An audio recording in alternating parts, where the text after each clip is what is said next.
you higher than you've ever been.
Thank you for coming on into the live and sharing your essence with me in this eternal moment of which we all share an inextricable and inexorable part.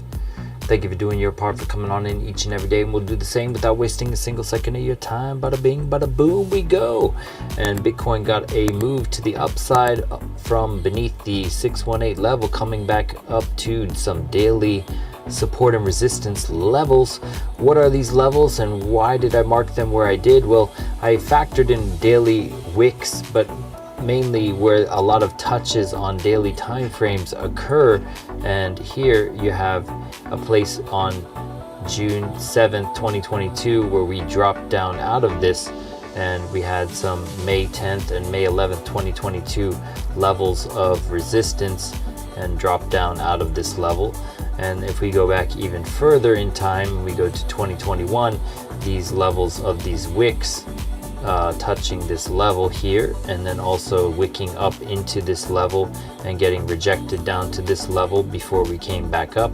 So all of these regions of support and resistance from 31.55 to 30,270 to 29,657 to 28,690 is all of these older support and resistance levels from the past. See this wick down to here, and this wick off of here, which we had confirmed as support down in this region at the 25K. So that is essentially what we are making, our meandering around, confirming these SR regions as potential support to go higher. And if we go into the liquidity, let's go and do that now. What is high block capital? Well, people lock their liquidity in the charts to get burnt to a crisp by the market maker for not using a stop loss, and we get to see where those crispy characters lie in wait and where they were burnt to a crisp. So let's go take a look on the 1 minute time frame. So earlier today, just to point out in the Discord, what we said here was we also, where was that? We're looking at the wrong one. So in the Discord here, I was talking about the hourly potentially giving hourly cloud attempting to push up here, and the hourly cloud was holding after the Asia retrace level, and we started to see this bounce off the cloud idea. And I said our targets could come into this pool at 30,930, and if we're lucky, a sweep to the highs at 31,007. And it looks like we got a sweep up to that region. Why did I mark that level? Well, let's go ahead and take a look here and see what it was they gobbled up. So they came up into this region, the 30,929, $365 million 50x pool. Fatality. Yes, and they come back for the 50x before they come back for anything else, and those guys got taken off the table. This is also a BPR fair value gap. What is a BPR fair value gap? Well, that is a balanced price range fair value gap. If we go into that smaller time frame here, we can show you what that means.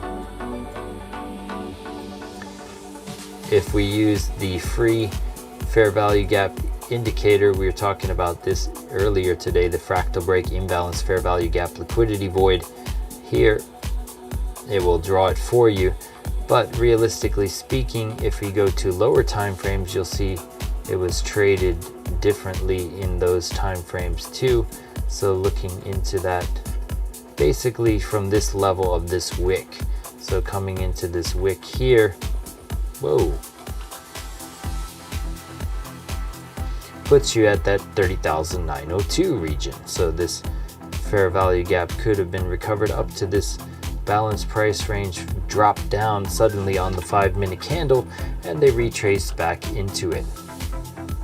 All right, so let's turn that off really quick, and then let's go back to the liquidity. As we see, we still have some liquidity up at 31.5 and beyond. If we were to sweep the entire region here to come all the way up to that last partner in crime of the 365 million at 31,536, that would sweep up into the regions of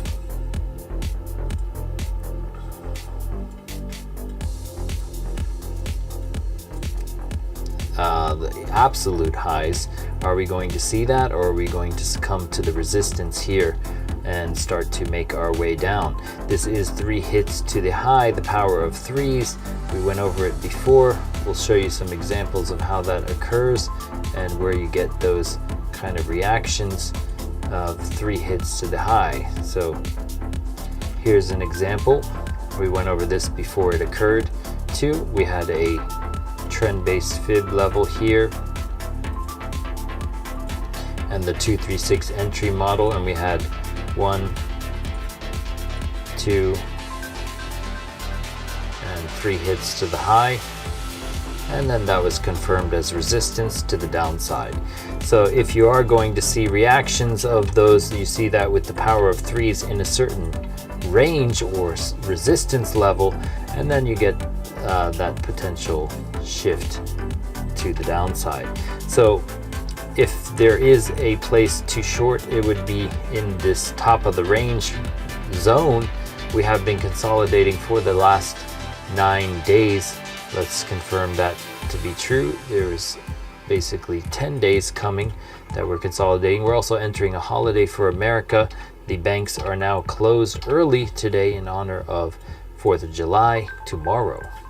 For what type of effect does that have on Bitcoin in the markets? That is an anomaly to be aware of. We could be down a liquidity pool tomorrow. I think it's a national holiday, of course, so let's be aware of that. If we look at the current inducement of the 1 minute time frame, we could see that this is inducing some longs here, only some $139 million pools, 113 up here at the 100x level. So do they come back to this 100x and continue lower, or not letting that 100x get away scot-free would be the idea to think about, and also coming back into these at some point as they start to build the long pools again down here, as they come into these short guys up above. So let's go into the external time frame as we did this morning on the Asian session. Shout out to everyone here. Yo, yo, yo, APV, what's up? Yeah, I was trading the NASDAQ's futures just a moment ago. It was quite intense. It was a very short stint up, but we caught that bounce to the upside and fair decent profit for the day, so I'm happy.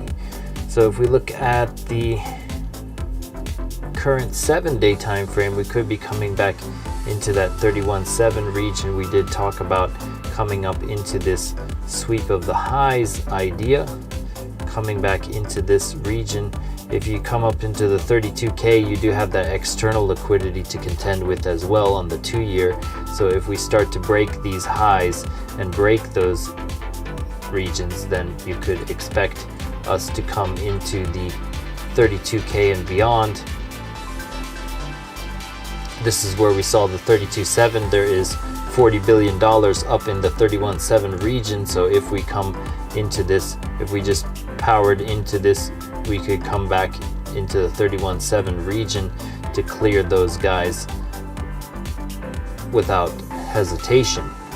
There is that imbalance to the upside up until that region. Once you clear that on this time frame, there is a scream for a retrace at least a little bit after that time on the monthly time frame. As you start to expand your vision to the higher time frames in the external liquidity range of the 3-month, you still see that there is this large pool down at 24.2, and the path to continue higher is also paved nicely with double digits up to 33K and beyond. If they want to continue higher, the liquidity does suggest that could continue.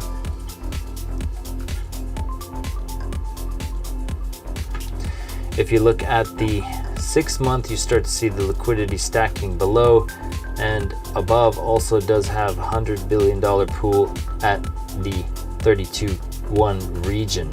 So it starts to taper by half at 32.4 on the 6-month time frame, and you're starting to get large pools developing at the bottom of the range as well.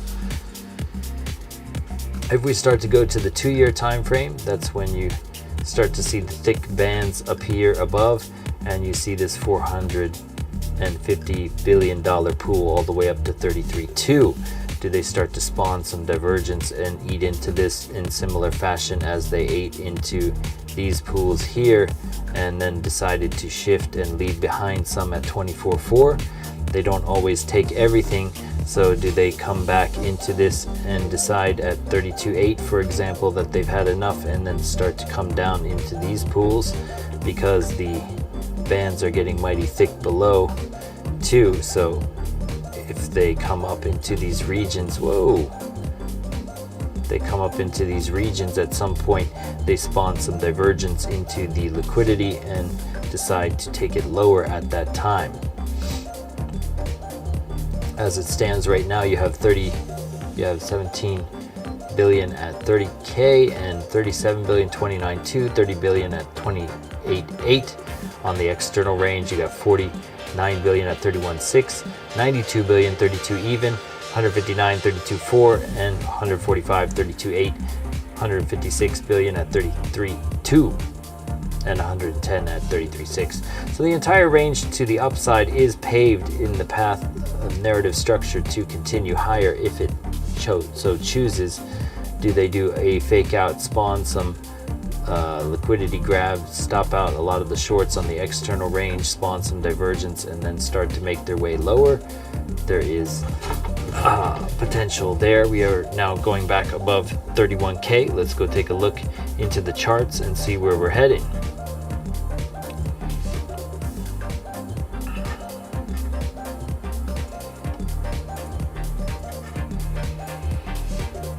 Okay, so as it stands, this bearish trend-based fib served its purpose down to this one region, so thank you very much for that. We are currently finished with you, so we can delete that. And we also cleared that pool we just said fatality over, so they are gone as well. So we did point out the 220 million down here, although that will get lost to father time. The 31.7 region is up here. If we break these resistance levels and start closing out candles in this region, then we are coming into these 32.8 and 32.2 regions as well. We can delete this for now.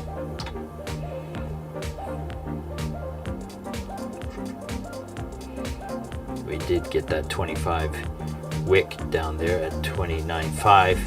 Didn't go as low as I'd hoped, but good enough for me. If we go into the, let's throw on our oscillators and start a fresh batch of fibs. Actually, we could do the fibs now. Let's do the fibs and then throw on our oscillators, all right? So if we retrace on this 12-hour time frame, it would put us back into the 27.2 region. If we start to come back at some point down below, I'm going to start deleting all this because these are old now. We already know where these pools lie. Let's just start clearing out these guys and start thinking fresh. All right, so fresh and clear. So if we have this bullish trend-based fib, if we just take this impulse to the upside and the retrace down to here, the level you need to hold is above 31,051, which also happens to be that bearish trend-based fib level for more downside. So if you want to see more upside to these regions, we can delete this daily one. I think it's a little bit much now, so we can start to use the regular retrace levels, and these also coincide with those as well, so to be more precise. Okay, so if this is the retrace and that's all we get, and you're intending to go higher, then coming back into, actually I did like the 32K that it posted there, so I'm gonna leave that there, sorry. So yeah, we'll just leave that there, and then the outskirts of this can be here for now. But yeah, this just gives you a range of where to look for entry or confirmation entry of trend-based, bullish trend-based fib extension level. If this impulse retrace idea is true, then you'll start closing out higher time frame candles above 31.51. If you start getting wicked off and come back down into this, then you can expect another hit down to the range here on the fib levels. Let's go ahead and throw on our oscillators. What are the oscillators in question? This is the link in the description, momentummaster.info. For more, you can scroll down to features, hit the toggle switch to see them all, or hit each component and read about it as we go over. All right, so as it stands now, the cloud on the 12 hour is quite thick and not showing any signs of tapering. We talked about on the morning stream this money flow coming beneath the RSI in extreme fashion and saying, are we going to get a play on the 12-hour time frame with that subtle support of the 12-hour having that hidden bullish divergence which spawned from Friday into Saturday, and then having this kind of come back. If we have the money flow come back to this and we stay at this level, then that was all she wrote. But even still, they give you that preemption of the upside play on the 12-hour time frame before it occurred. If we go to the daily, one thing we are seeing on the daily time frame that we pointed out today to take heed is the confirmed cross down event of the baselines. Does that mean they can't do an extended M first where they go up before they go down? that always could be the case. So they do that on certain occasions like this, where you had a cross down event. Pardon me. We had a cross down event, and then it took until there to confirm again, and then you had a cross up, cross down, fake out. So are we going to see a similar fashion where we go up to these regions and come down again on the daily time frame? Daily time frames, we were waiting for this average to come up, and we talked about going sideways for a little bit while this average of the Williams started to come up to the Williams itself. We're starting to see a curve up on the daily time frame for a potential continuation idea. The 3-day just closed as of today, and we're still seeing these open waves of the baselines holding, suggesting that we should continue higher until they start to close above it like this. We could still see more upside on the 3-day. 5-day, we also talked about the separation of that 3-day. So just to reiterate, the 3-day gap here is the same as the daily, waiting for this to come up to a level here. So even though you're overbought on the stochastic RSI, seeing this in conjunction with the Williams, having this average come up in a manner like this is not unusual to see, which means you could go sideways or continue higher, similar to what we were talking about back here with the daily. And it took us 9 days to bring that up to that level. So same thing could happen on the 3-day, which suggests you could have more plays to the upside, even though it's pinned here on the 3-day. It's a stretch in terms of confluence, but it's something to also take note of. And the double top idea of the 5-day, trying to negate this cross down event, which we preempted back in April 16th for that downside play. Okay, if we go to the weekly time frame, we're just looking at our higher time frames now. We talked about on the weekly candle close live that this candle closed above resistance of the adaptive and the weighted moving average here. So the reclamation of this weighted moving average and adaptive was something we haven't seen for a while here. The last time we saw it was back here in February 28th, 2022, and even further back in 2020.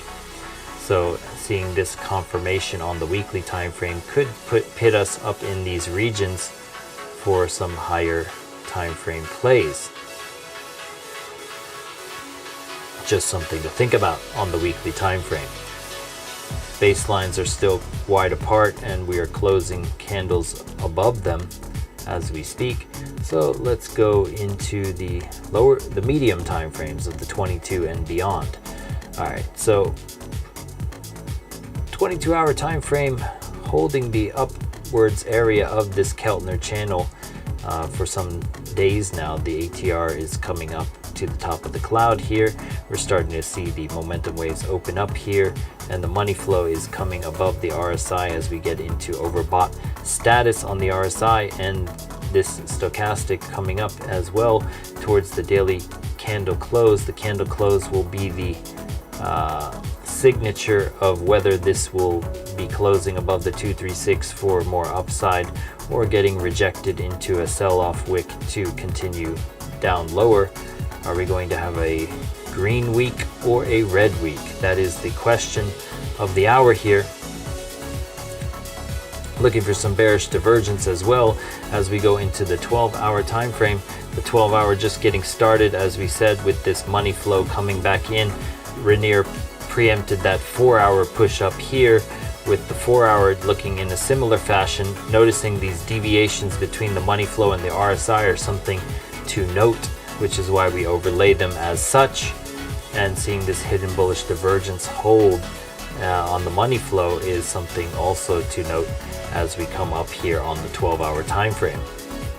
If we look at the 6-hour, 6-hour is playing out as we speak, and we're starting to see some vector candle formation. What is a vector candle? Well, you look at the PVSRA strategy, and that means it's 200% of the previous 10 candles combined. So 10 6-hour candles combined is within this one 6-hour candle right now. So if we're starting to see the 6-hour cloud, we were talking about the 6-hour cloud curving, but it started to curve back up. We went over that idea as well, how this is curving, but then it could be doing what the 4-hour did, which is curve back up. So this curve area, we started to close candles above the cloud, and we had this indecision. We were talking about seeing the candles close in a manner here, and we have been holding this cloud in the way in which it's shifting, and we're starting to get a thinning of the cloud. So if you follow these ideas in different prominence things, it helps you with the health of your trade. Seeing the cross up events maintain with the shifting clouds give you the preemption of continuation ideas. If you look at the super trend, we're also holding this super trend. We came down, and even this wick was bought back off of that with the bullish divergence on the 12-hour. So this is maintaining. If we go into the 4-hour time frame, we are getting overbought and ambiguously trying to double top here, with the Williams also maintaining itself, and the MACD crossing up off the average of itself, possibly coming to the 0 domain level to ask for entry up into the stochastic realm. If we get suppression of the 4-hour by the 12 and the 6, then you could see this moving up into this region. Once again, if you close candles above $31,051, then you start to see this potential of continuing into the 32K and 31.7 conservatively, and 32K ideally for continuation plays. Looks like we're getting that push as we speak. Let's go into the hourly. Hourly is already getting some momentum push for that we pointed out earlier from this point off of the cloud. We were pointing out this idea here. You get this breakout of the cloud, you come back, you test the cloud, you hold it, and then boom, you're gone. So watching the cloud and the structure and the thinning and then the holding after the breakthrough and retest idea of the cloud here is what you like to see.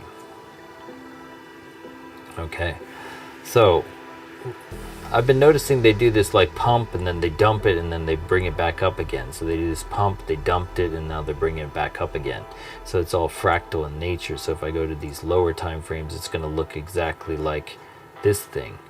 So they brought it up to bring it down, to bring it back up again. They're like basically taking out the 100x. And if we go into this to prove it, this is what they do. So they open and they cause all these 100x pools to open here. These are all 59 million, 43 million, 20 million, 53 million, 26, 41, 33, 59, 33, and then they immediately say nope, and then they take all their liquidity and then they go up and continue higher.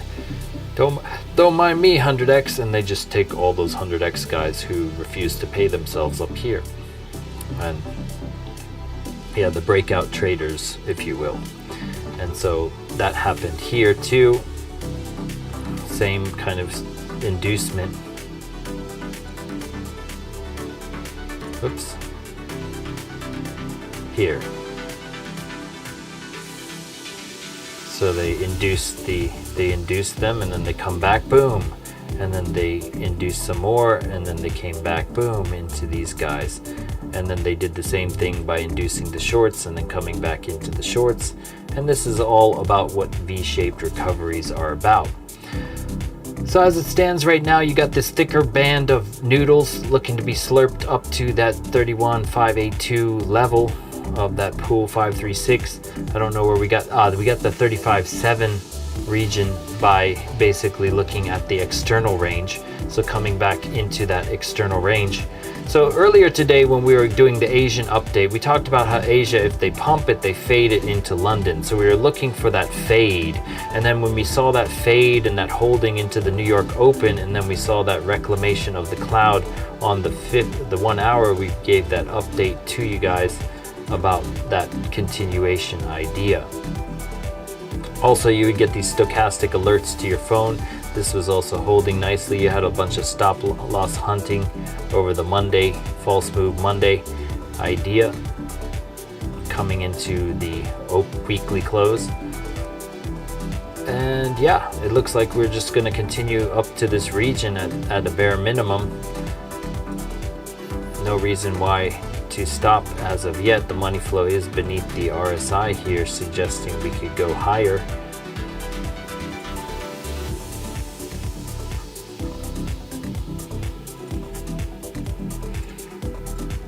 Going into the 5 minute,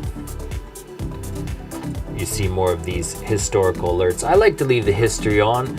Just tells me every time there was the criteria met for that, and how much resistance was there and how much resistance on the other side was there to close out these 5 time frames oversold kind of thing. I mean, you could turn off the history and see, but I like to see all of the historical data, you know. So I turn it on for ultimate. I just turn off the indicator itself when I don't want to see it anymore, as we did earlier in the stream, the heads up display kind of function.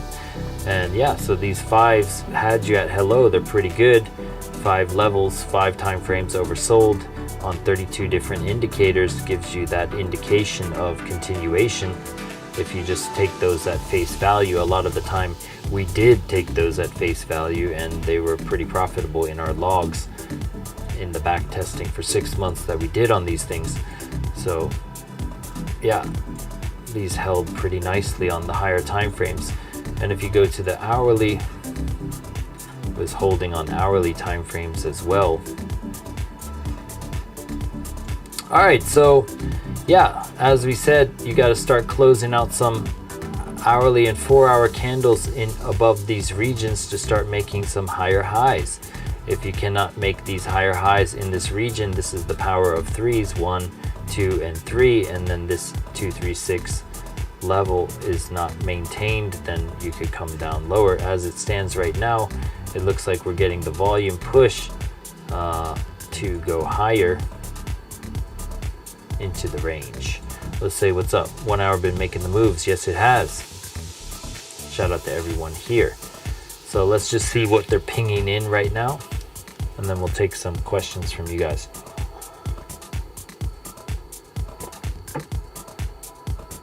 So they're pinging like an even amount. They got 113 million in shorts off the 72 in longs here. They got more longs here at 139 to 22, but they started to ping more. As they come up into here, we'll post another update. They'll ping in more longs, and they'll just rinse and repeat. You know, if we go to the 7-day time frame here, for example, so in this range here, they essentially ate all of the shorts and then ate all of the longs in this. And then if you look at the daily time frame for that, they basically moved nowhere. So the market is kind of interesting because they did this entire up and down motion, and from the open and close, it was basically, you know, $20 in price action difference. So they, in this move of taking out all these billions of dollars, they basically moved $20 between that daily open and close. So they could just come up to here to come back down to here and gobble all this again. There's no reason that, once again, to keep your hopes up that we're going to 32K just yet. They could go just shy and then sweep right back to the lows as well.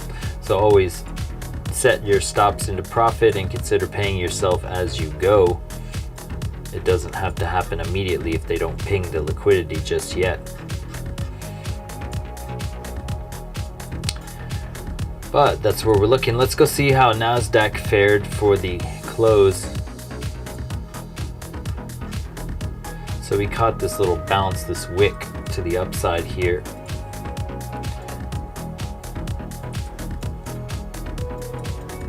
We were watching this cross up event on the 15-minute as we were coming down and holding this super trend. So I was positioning in on longs here to take it up to this fair value gap in this candle here as we dropped it down before that. Let's go see what our prediction for the ES came to be. We were saying that it looks like we just went sideways. So they're holding the range for the holidays.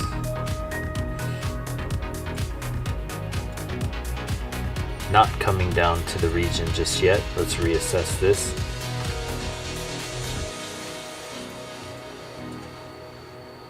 Holding the hourly cloud quite nicely. This is your idea of a cloud bounce idea. You could be coming up to that fair value gap area and then coming down out of there.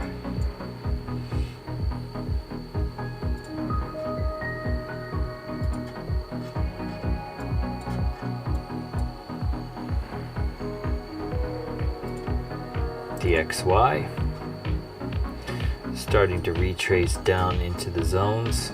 We were going over earlier how you'd position the highly likelihood of C waves playing out is better than not. So finding this double bottom idea is where you find these market reversals. So far holding that 4-hour super trend level and the adaptive moving average. You could get a bounce at this point here to continue higher for the DXY. We have the potential suppression occurring on the Williams here. If you look at the 6-hour also coming down. If you look at the 12-hour just getting started. I see that's why we were putting out the idea of we've been getting rejected off these bearish trend-based fib levels. So getting rejected off of this, coming back down could suggest you come down into these regions.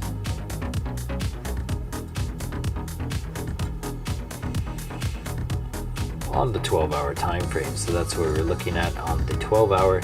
22 is also overbought, so coming down on the 22.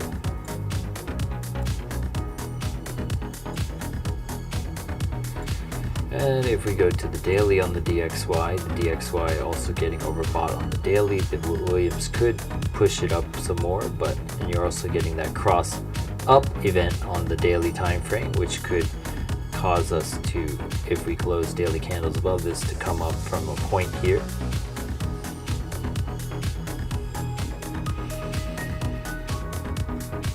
Let's go back to BTC and then call it a night. So let's go back into the hourly time frame and put it in a nutshell and say goodbye. So as we approach these highs, once again you have 1, 2, and 3 hits to the high. What you'd like to see for a true continuation of a long idea would be to start closing candles above this 236 where we're currently struggling at this level. If you start to close levels above there, then you're coming to here, and even if you come here and this turns into a sell-off wick, this could be a short zone. So be careful as you enter into resistance levels on the third hit. Once again, 1, 2, and this is your third hit to that region. So this is where you would start to see a potential reversal if there was one. If not, let it bang you out and then reassess. The 236 level, 31.51, where you could come thereafter. Let's go to the 4-hour time frame. On this impulse retrace, let's do a conservative impulse. Actually, we're going to move this to just the impulse from here Let's be conservative on the impulses and see where it leads. So that also puts you in this 32K box. So if you take this impulse, we're going to move the retracement for now.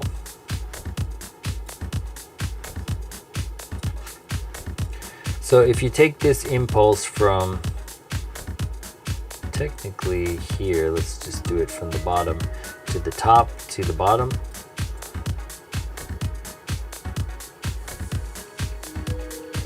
While being conservative.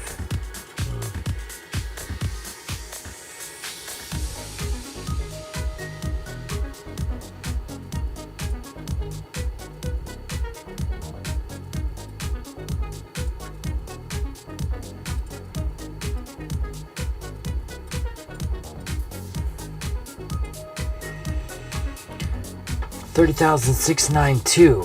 So on this conservative path, coming down to that 30,692. Yeah, I guess you could consider this entire region. I like the entire region idea for that 236 entry model.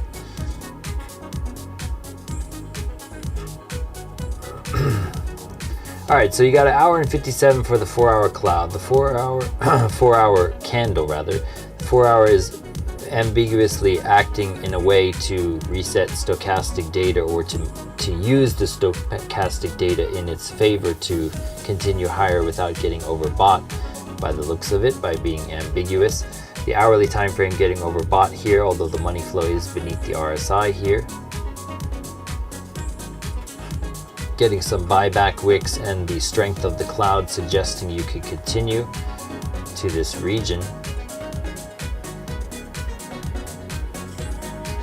Looking for this idea about the highs and the 3 hits to the high.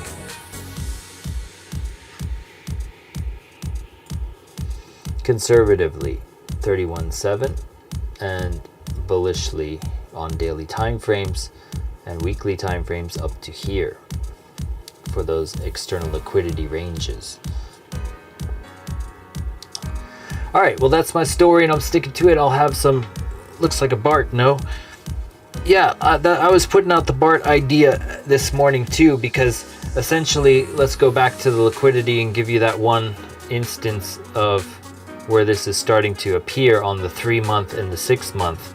Okay, so the 3-month and the 6-month suggests you can come down into these red hot ranges down here at 24.2, and a BART would take you all the way down with gapping out of this region. Now, you go to the 6-month time frame, you also have this huge hot liquidity range, $100+ billion down in 24.6, 24.3, 117, 22.5. So this entire region is extremely hot. Now, if you come back into this and spawn some, bearish divergence off of the grabs here, does that make your wick for a BART to the downside? So if you see an extreme surge up and then a sell-off wick, then we could be pounding to the downside for sure. And that is what the BART Simpson is about. So if you're into schlonging things, this is where you would be thinking about it, in these regions here, or potentially rejecting here. Who knows? I mean, they did spawn, they left 154 billion and this entire range. We were talking about it as they started to come up. We were like, there's all this hundreds of billions down here, but when they leave it, they just decide to leave it and let it percolate, and then they come back to it later. So are they going to come back to this sooner than later? We did talk about that idea back here when we left this 162 billion at 25.6 on February 21st, and we retraced down into the liquidity here, even though it didn't look as thick. And then Silicon Valley Bank 618 bounced off the liquidity here and just said boink, and then came back to it without noticing that they were even far away from it. So the gaps in price are kind of meaningless. So even this gap that seems like it's a huge support level. It's really not. It's just an illusion to, if they really wanted to, they could come back to this at a moment's notice once they decide that they've grabbed enough. So yeah, the idea of a BART is possible. Nothing is out of the realm of possibility. Personally, I'd like to see a BART. That'd be kind of interesting to watch, because there's a lot of bullish sentiment right now. So looking at the monthly time frame, all those candles, all those like pools we watched on the minute time frame are all in here with these 10 billion, 10 billion, 10 billion. So this entire region is caked up with liquidity that once they spawn some divergence, like that's why conservatively speaking, up at 31.7 you got that 40 billion right on the monthly time frame. Is that enough to satisfy for the time being, take out the range high you know, buy side liquidity and then start to retrace? Just a thought here, watching for a reaction at 31.7. And that's about it. But if you can't start making candles above 31.59, it could be it. It's up to your risk management, but I don't see any bearish divergence. We are getting some bearish divergence on the money flow back here, but it's already played out. So we're just looking for that to lock in on higher time frames. Knowing when your higher time frames close is also important. We just had a 6-hour candle close that brought our 6-hour up to here, to the 77 region, starting to get overbought. And this is what gives your 4-hour legs. So the 6-hour getting overbought is what pushes the 4-hour up. When it's overbought is the 6 and the 12, which is why you start looking at these higher time frame narratives like the 6-hour and the 12-hour.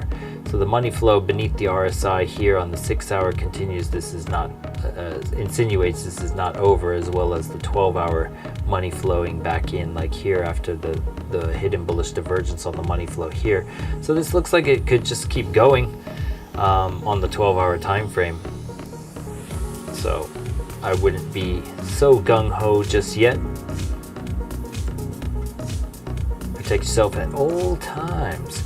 We are down a liquidity pool until for New York until Wednesday, so be aware of that.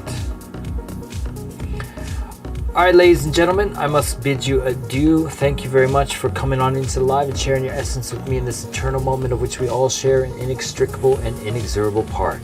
Thank you for doing your part, for coming on in, and we will always bring the fire, the accuracy, the precision, all that fun stuff, and we will catch you on the flip side. Peace.